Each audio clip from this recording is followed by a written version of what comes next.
Hi, welcome to the Gear Garage. My name is Zach, and this is my little show about whitewater things. In this episode, I want to explain how I attach a raft frame to a raft. This is what I do. I'll talk about some things that work and don't work and some preferences that I have.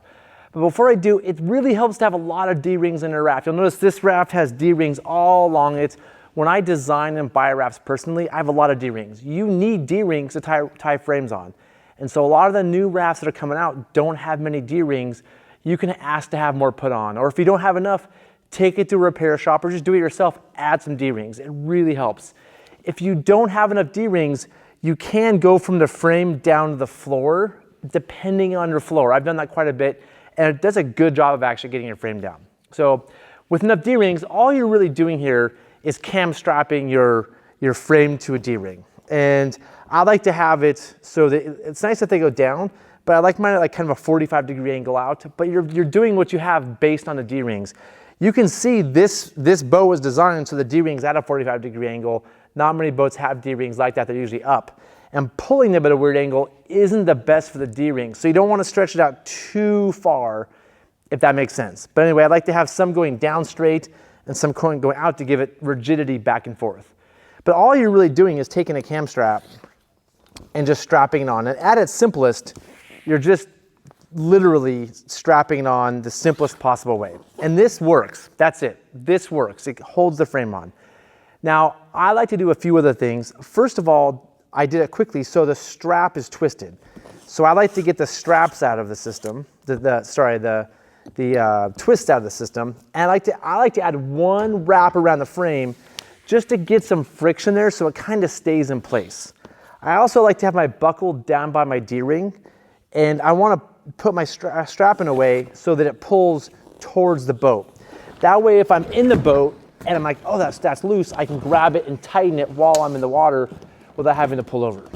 So again, the way I do it is wrap one wrap around here for friction, put it through the D-ring, and have the buckle close to the D-ring, and I pull it tight so it pulls towards the boat really well like that.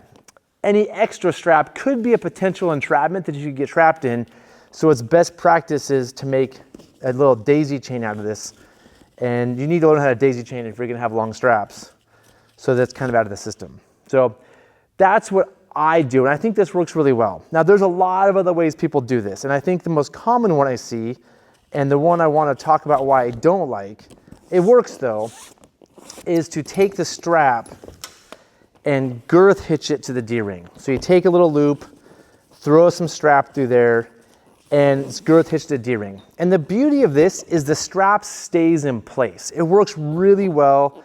It's pretty quick to do. And then you just wrap it around and then back down to the buckle, right? Super simple, not that big of a deal, right? Oop, the frame fell over. And this certainly works, and people love this. I don't like this for two reasons. One, all the sharp bends in here weaken the cam strap. So if it's gonna break because you created this kind of sharp knot, right? This girth hitch isn't healthy for the strap. So from just taking care of the rope and wanting these things to be as strong as possible, I don't like the girth hitch here. If you flip a boat, this is where the straps might break and your frame can come off. And two, when you're at takeout, and takeout, if you think of most rivers, is a hectic place. Everybody's in a hurry, there's trucks in the way, there's people getting upset because people are taking too long. You have to go through all of these and untie, maybe you leave them on, but you have to untie these girth hitches, which are pretty tight, right? So this adds an extra 4 to 10 minutes to every boat. And again, if there's boats waiting for you and you're fiddling with your girth hitches, they're certainly gonna be frustrated. So this is certainly a valid technique. I just don't think it's as strong. And I think it just takes time. Like this isn't even a tight girth hitch, and it takes me time to undo. At takeout, where I feel like at takeout, we should be as efficient as possible to be respectful of all river users. So those are my thoughts on attaching a frame to a boat. If you have more thoughts, things to add, I'm sure I missed something, I always do, add in the comment section below. If you agree with me how I do it, let me know. It's just good to know. If you think the girth hitch is the bee's knees, tell me that too, and tell me why you think it's better. But I'm pretty sure I just showed the two reasons why it's not superior. But again, if you disagree, let me know. I'm super okay with being wrong. And yeah, that's it for this episode. See you next time.